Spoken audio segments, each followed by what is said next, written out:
Биз болсо көрсөтүүбүздү андан ары карай улантабыз. Бүгүн буйруса азыр ден соолук боюнча сүйлөшөбүз, өзгөчө айымдарга керектүү. Эң керектүү деп эсептейм. Бүгүн ошо айымдардын ден соолугу тууралуу сүйлөшөбүз. Азыр кесиптешим өзү тааныштырат. Урматтуу телекөрүүчү, бүгүн бизде өзгөчө айымдарга азыр жакыныраак экранга отуруп туруңуздар, анткени бул көтөрүлө турган көйгөй, бул маселе көпчүлүк айымдарда бар. Мына ошондуктан бүгүн биз студияга атайын акушер, гиридотерапевт Муслима Кадырматованы конокко чакырдык. Саламатсызбы? Саламатсызбы? Кош келипсиз. Рахмат, кош болдук. Негизи көпчүлүк айымдардын төрөттөн кийин бел ооруп, анан биз көп учурда баягы шыпырып же пол жууп өйдө тура албай, анан белибиз ооруп эле белибизди дарылата беребиз да. Анан жакшы болбой эле, кайра эле дарылаган сайын жакшы болбойт. Анан көпчүлүк учурда ошо гинекологдор айтып калат го, белдин ооруганы гинекологиялык ооруларга байланыштуу деген кептерди угабыз, бирок чын төгүнүн сурайлы деп атабыз да. Билбейбиз да. Ооба, туура. Анткени айымдардын жатыны маткага жармашып тургандыгы үчүн воспаление болсо деле, послеродовой травма алып калса деле, кээ бир учурда төрөттөн кийин дагы матка өзүнүн калыбына келбей жүрө берет көп убакытка чейин, 6 ай, 8 ай, 1 жылга чейин ошондой болуп калышы мүмкүн. Аялдын күтүмү начар болгон үчүн ошол себептен бели оорутат. 40 күндө эле калыбына келип калат дегенден алыс болушубуз керек экен да.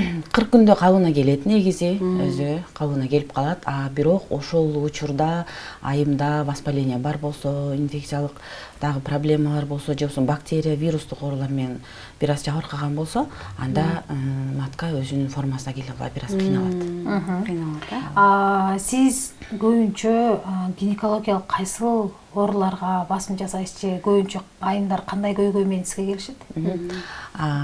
Биз көбүнчөсү мен специальный гинекологический массаж боюнча атайын жатындын массажы болот өзү.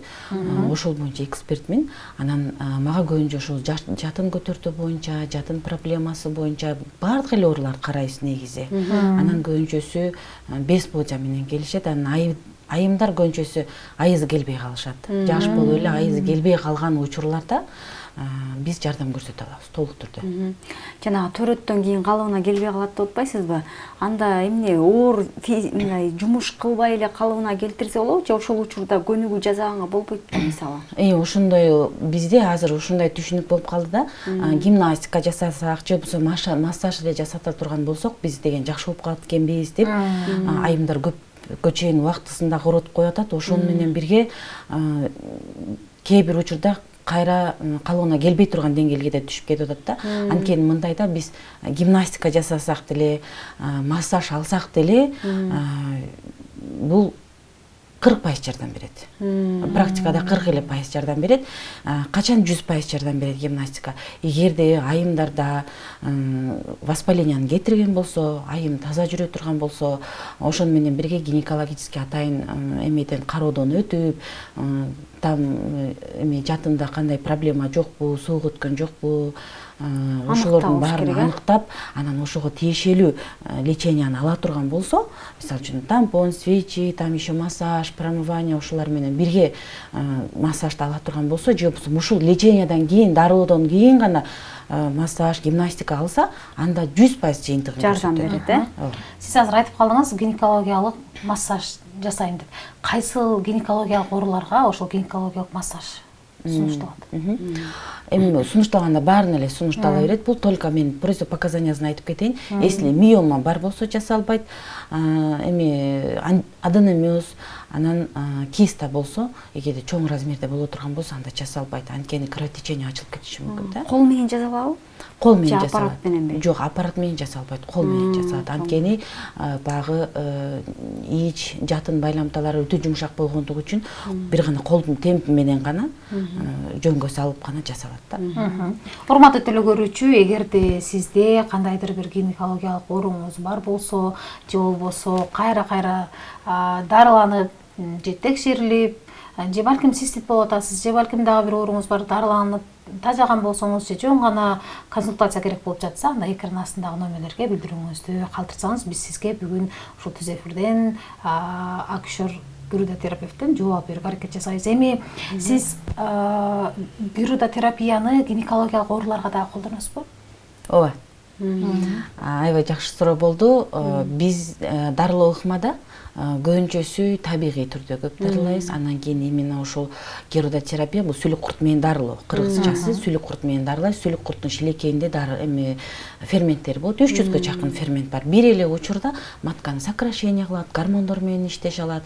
Бир эле учурда шишик болсо, ошол жерде водяной набатовский кисты деп коет. Аны эч нерсе кыла албайт. Качан аябай көбүп кеткенден кырып алып сала албаса, аны мындай антибиотик менен эле дарылаш мүмкүн, убактылуу токтотуп турат да.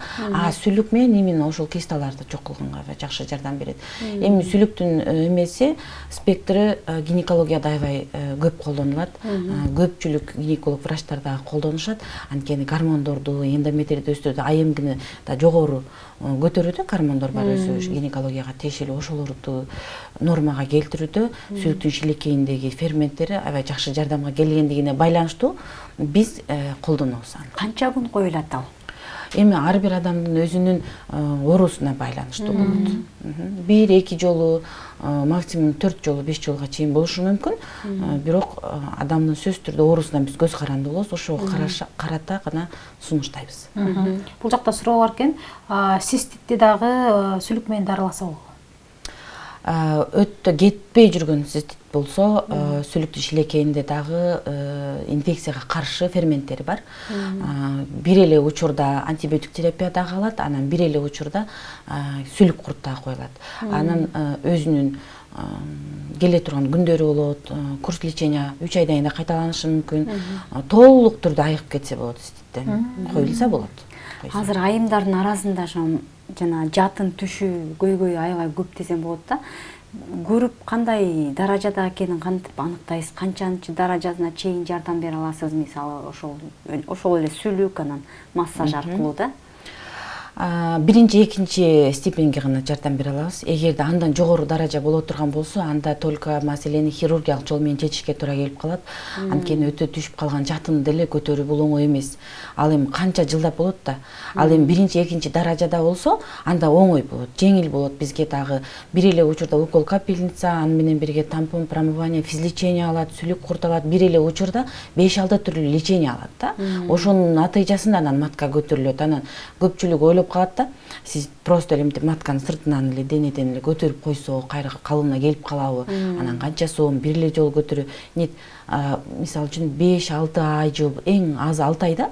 6 ай, 3 жыл, 4-тү төрөдү, 3-тү төрөдү. 5-6 жылдын тегерегиндеги пайда болгон матканын түшүүсү бул жөндөн жөн эмес. Ошол нерсени кайра калыбына келтириш үчүн даже ошол 5 күн деле аз да. Биз 5 күн, 6-7 күнгө чейин максимум ушундай. Ошо матканын ылдый түшүүсү аялдын ден соолугуна кандай кооптуулугу бар? Эмне үчүн көтөрүшүбүз керек деген да? Ооба. Кооптуулугу бул кандай десем, аял киши кандай десем, матка түшүп кеткенде өзүн аябай ыңгайсыз сезет. Анткени күтүлбөгөн жерден зара чыгып кетиши мүмкүн, бели ооруп калышы мүмкүн. Илгери бизде мынтип таяк таянып эле белин өйдө көтөрө албай атат эле, ошолордун жатын аябай түшүп кетет да. Бел да ачыштырып оорутат, отура албай да калат.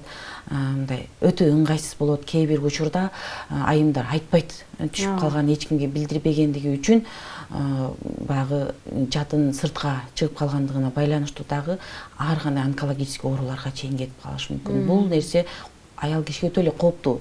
Ошон үчүн мен бул нерсени эми 6 айда бир барып, 6 айда десек бизде айымдарга оор болуп кетет. 1 жылда бир барып, хотя бы 1 жылда болбосо дагы 1,5 жылда бир барып УЗИден өтүп, бир сыйра мазок тапшырып, бир сыйра гинекологиялык лечение алып, ошол жатынга жакшы питание берип, көңүл бөлүп турса, анда жатын түшүүсү деле болбойт. Бизде айымдарда көбүнчөсү эмнеден пайда болот? Оор көтөрөбүз. Оор көтөрүүдөн, анан кийин воспалениядан улам. Воспаление менен көбүрөөк жүрүп калышат, маани бербейт. Ошон үчүн опушение пайда болот. Ал эми загиб матки деген эмне, анан биз загиб матки болгонубузду кантип билебиз, белгилери кандай болот? Эми загиб матки боюнча жатынын буралуусу бул төрөгөндөн кийин дагы травма алып калса, послеродовой травма алып кала турган болсо, ошондо туура эмес күчөнсө, же болбосо аял киши ошол воспаление менен көбүрөөк жүрөт да.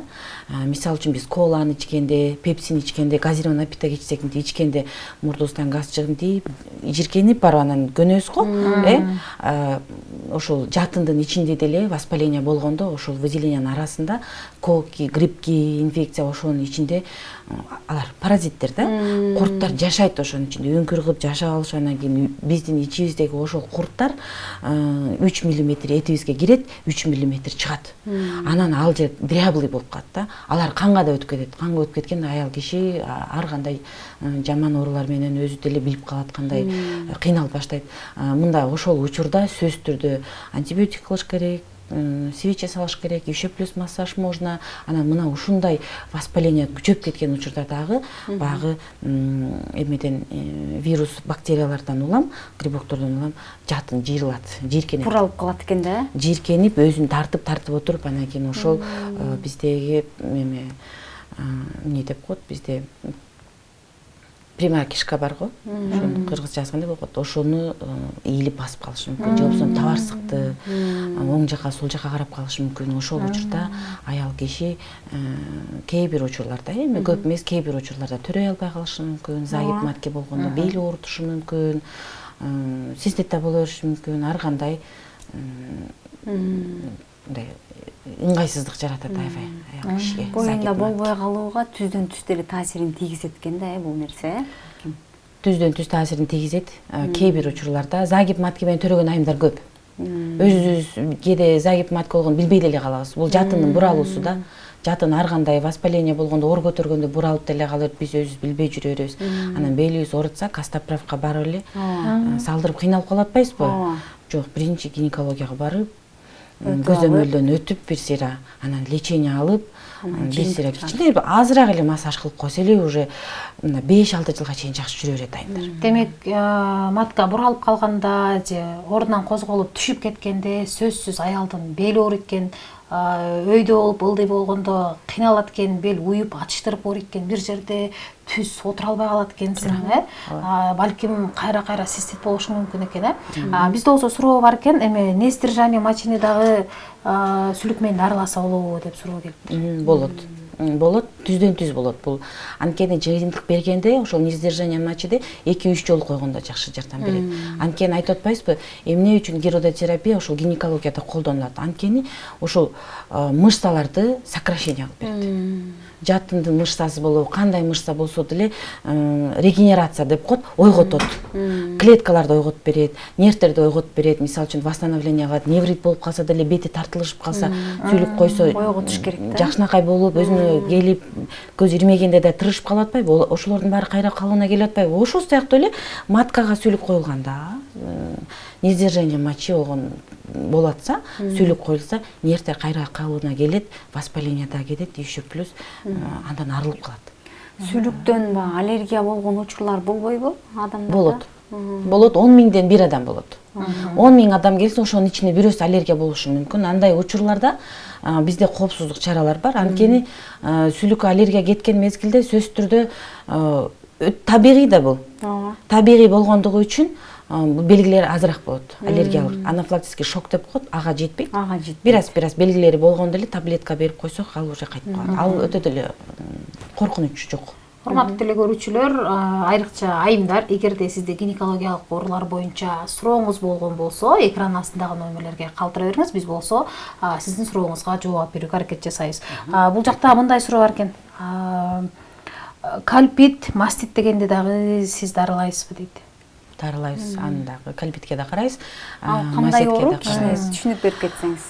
Бул баардыгы гормоналдык нарушениядан келип чыгат. Анткени биздин бардык эле жатын оорулары биздин организмде йод жетишсиз болот. Биз йод жетишсиз эндемический өлкөдө жашаганыбызга байланыштуу биздин организмде калкан без, көкүрөк без, уйку без, энелик без булар бала жасайт жана гормондор чыгарып берип турат. Именно ошол биздин организмге йод жетпегенде биздин эски тутум начарлап, көкүрөгүбүз ооруп, шишип, айызыбыз нормада келбей калышы мүмкүн. Нормада келип аткан учурда деле айыз келерде көкүрөк шишип, талып оорушу мүмкүн. Анан бул барып бездерге айланышы мүмкүн. Мына ушундан улам мастопатия болуп калышы мүмкүн, кальпит болот. Булардын баардыгы йод жетишсиздиктен улам болот, анан сөзсүз түрдө воспалениядан болот. Эми буларды дарылаш үчүн бизге тоже комплексный лечение керек болуп калат. Бир гана сүлүк менен эмес, сиз сүлүк менен дагы дарылайт экенсиз, анан укалоо массажды да кошот экенсиз, анан физлечение, физикалык лечение дагы кошулат дедиңиз. Эмнелер бар анын ичинде? Мындайда бир эле массаж менен же болбосо бир эле сүлүк менен организмди калыбына келтирүү кыйын. Ошол эле учурда физиотерапия керек болот, ошол эле учурда свечи тампон керек болот, ошол эле учурда капельница керек болушу мүмкүн, ошол эле учурда сүлүк коюшка туура келип калышы мүмкүн. Анткени булар бири-бирин толуктайт. Ошон үчүн бир лечение алганда 5-6 түрлүү леченияны алып калышат да. Толук жакшы жардам бериш үчүн, Ооба, жыйынтык жакшы болуш үчүн. Эндометриоз деген оору боюнча айтып бересизби? Сүлүк менен дарылап кетирсе болобу дейт. Эндометриоз менен жабыркаган айымдарга сөзсүз түрдө сүлүк курт коюлса болот, жакшы болот. Эгерде аябай калыңдап кетет, кээ бир учурда тонкий мындай жука болуп кетет. Булардын баардыгын нормага салып берет. Мисалы үчүн биздин практикада кече жакында эле болду, 3-6 менен келген болсо, 2 жолу сүлүк курт алгандан кийин 6-8ге көтөрүлдү эндометрийчи. Анан негизи эле эндометрийди калыбына келтирүүдө гирототерапиянын салымы чоң. Анан сиз өзүңүз айтып өттүңүз го, сүлүк менен дарылоодо балалуу боло албай жаткан айымдарга дагы жакшы жардам берет деп. Анан сиздин практикаңызда сизге чейин канчалаган жерлерге барып дарыланып, баягы балалуу боло албайчы, анан сизге келгенден кийин Муслима сен себепчи болуп мен баягы балалуу болдум деген жыйынтыктар кантип болуп атат дегеним да. Мындай жыйынтыктар көп. Аябай көп. Буга чейинки төрөлгөн балдар 12-10го чыгып калды. Биздин жаныбызда эле жүрөт, көз алдыбызда. Анан төрөп атын Муслима койгондор бар. Мен жолдошум дагы биздин жаныбызда врач болуп иштегендиги үчүн, мисалы үчүн Токтогулдан ул төрөгөн экен, эрдин издеп мен жолдошум атын койду. Көлдөн айымдар төрөшүп Муслима деп атын коюшат. Андайлар көп. Практикада боюнда болгондор аябай эле көп. СМС өздөрү айта албаса дагы СМС аркылуу билдирип турушат. Демек, кош бойлуу болуу үчүн сүлүк менен дарылануу дагы жакшы жыйынтык берет экен да. Жакшы жыйынтык берет. Анткени гормондук эмелерди, бузулууларды калыбына келтирип атпайбы, ошон үчүн жакшы жардам берет. Сүлүк көпчүлүк учурда ошол гормондордун туура иштешин баягы калыпка келтирип берет экен да, жөнгө салып берет экен. Сүлүк кандай учурда аял кишиге жардам берет? Клеткалар иштебей жаткан болсо, жаңы клеткаларды пайда кылып берет. Бизде лимфа деген суюктук болот, ошол лимфа суюктук биздин организмдеги өлгөн клеткаларды бүт сыртка алып чыгарып кетет. Биздеги токсиндерди, шлактарды, мына именно ошол лимфатический безди жакшы тазалап берет. Бизде болсо бир суроо бар экен, миоманы дарыласа болобу, айыктырса болобу дейт. Миоманы 1 сантиметрден 3 сантиметрге чейин болсо диаметри, ошого чейин караса болот. Андан жогору боло турган болсо, размери чоң болсо, анда хирургиялык жол менен удаление кылыш керек. Бирок удаление кылгандан кийин деле миоманы сөзсүз түрдө сүлүк курт койдуруш керек. Чтобы кайра дагы калыбына келиш үчүн, кийин да миома болуп калбаш үчүн. Миоманы хирургиялык жол менен алдырып салганда да кайра өсүп пайда болуш мүмкүн. Ооба, пайда болот. Ошон үчүн ошол нерсе кайра пайда болбош үчүн сөзсүз түрдө сүлүк курт койдуруш керек. 3 эмеге чейин, 3 сантиметрге. 3 сантиметрге чейин болсо. Сизге эркин микрофон берели, бизге бөлүнгөн убакыт соңуна чыгып бараптыр. Деле көрүүчүлөргө, айрыкча айымдарга кайрылуу жолдоп алыңыз. Анан сизди социалдык тармактардан кантип табабыз, дарегиңиз кайсыл жерде, же болбосо айымдар эмне болгон учурда сизге барыш керек, ошолорду айтып өтүңүз. Негизи эле айымдарга эң биринчи ден соолук каалайм. Баардыгы дайыма ден соолукта жүрүшсүн. Бүгүнкү күндө айымдарга эң айта турган менин кеңешим эң биринчи гинекологиялык көзөмөлдөн өтөсүн, андан кийин организмине дайыма өспүрүм куракта кыздарга деле йод, иче турган йод десе, баягы йод раствор бар го, аны эмес. Иче турган йодду организмге толуктап жүрүшүн мен сунуштайт элем. Анан бизге келе турган айымдар кимдер келсе болот? Жатын төмөн түшсө, гинекологиялык баардык проблемаларда келсе болот. Кайсыл жактан табышат эмнисти? Биздин дарегибизде социалдык желелерден Муслима Кадырматова десе эле чыгат. Мына ушундай урматтуу телекөрүүчү, биз болсо акушер гирдотерапевт Муслима Кадырматова менен мына ушундай өзгөчө пайдалуу эфир курууга аракет жасадык. Сиздердин суроолоруңуздарга дагы жооп алып берүүгө биз далаат кылдык. Эми ар бир айымдын ден соолугу таза болсун. Биздин дарыгерибиз айткандай бир дагы айым гинекологиялык оорулар менен оорубасын. Анан сизге ыраазычылык билдиребиз атайын убактыңызды бөлүп келип бергениңиз үчүн. Анан сизге жаш менен келген айымдар баягы ооруп атканда ыйлап келишет да, мисалы жаш менен келген айымдар кубаныч, сүйүнүч менен сиздин кабинетиңизден чыгып кетсин ар бири деген мына ушундай ару тилек каалайбыз сизге. Сизге ыраазычылык билдиребиз. Урматтуу телекөрүүчүлөр, биз болсо кесиптешмекпиз, бизги көрсөтүүнү жыйынтыктайбыз. Саламатта калыңыздар.